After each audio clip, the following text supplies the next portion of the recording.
नमस्कार। दुनिया आज तक में आपका स्वागत है। आपके साथ मैं हूं शशि तुषार शर्मा। दुनिया आज तक में दुनिया भर की हर खबर आपको दिखाएंगे, लेकिन सबसे पहले नजर दुनिया टॉप 10 पर। रूस और यूक्रेन के बीच तनाव और बढ़ गया है। सैटेलाइट तस्वीरों में इस बात का दावा किया जा रहा है कि यूक्रेन की सीमा पर रूस ने 1 लाख से ज्यादा सैनिकों की तैनाती कर दी है। हालांकि अभी वो इस बात से इनकार कर रहा है कि उसकी योजना सैन्य हमले की है। टर्की ने इराक और उत्तरी सीरिया में कुर्द लड़ाकों के ठिकानों पर हमला किया। टर्की रक्षा मंत्रालय के मुताबिक टर्की के फाइटर जेट्स ने इराक और उत्तर कोरिया में प्रशिक्षण शिविरों और गोला बारूद के भंडारण क्षेत्रों पर हवाई हमले किए। कुर्द लड़कों को भी निशाना बनाया गया।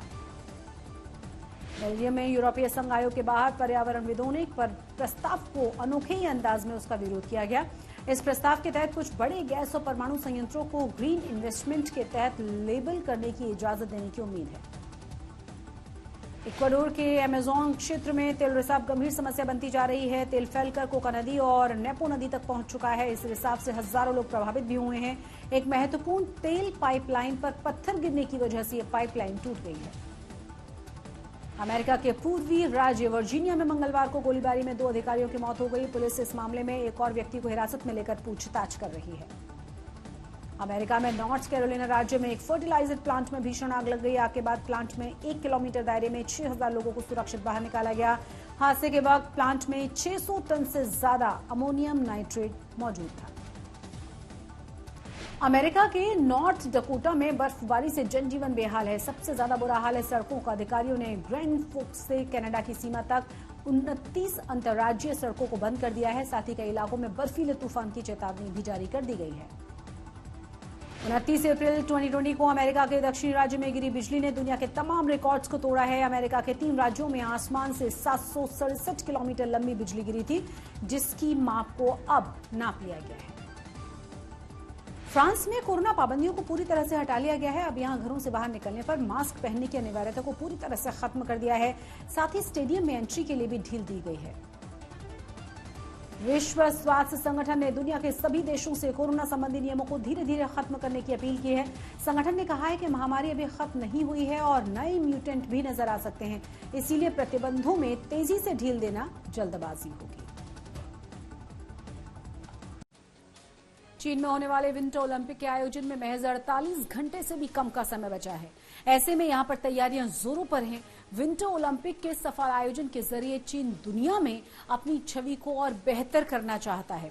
वहीं दूसरी ओर कई देशों के बहिष्कार के बाद चीन के लिए यह आसान नहीं होगा।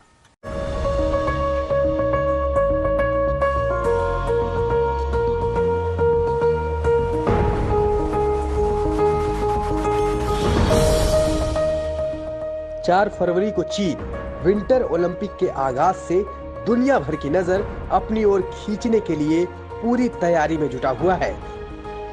लेकिन अमेरिका सहित कई देशों के अगर मगर और बहिष्कार की डगर के बीच चीन के लिए कोरोना जैसी बड़ी चुनौतियां सामने हैं। ओलंपिक के आयोजन को खास बनाने के लिए चीन हर चुनौतियों से लड़ रहा है और जहां इन सबसे निपटने में हल्का पड़ रहा है तो उन पर पर्दा डालने की कोशिश की जा रही है।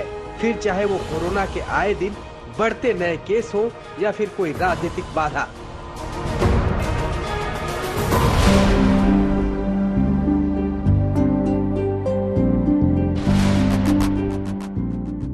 विंटर ओलंपिक का आगाज बीजिंग में 4 जनवरी को होगा। खेल गांव में दुनिया भर के एथलीट अपना दमखम पेश करने के लिए पहुंच चुके हैं।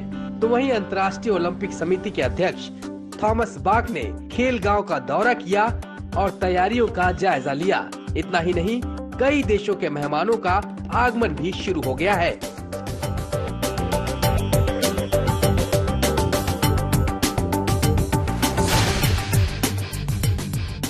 शीतकालीन ओलंपिक में चीनी दर्शक की संख्या कम होगी, लेकिन टीवी कवरेज पर ज्यादा ध्यान दिया जाएगा और चीन की उपलब्धियों को बढ़ाकर दिखाने की कोशिश की जाएगी।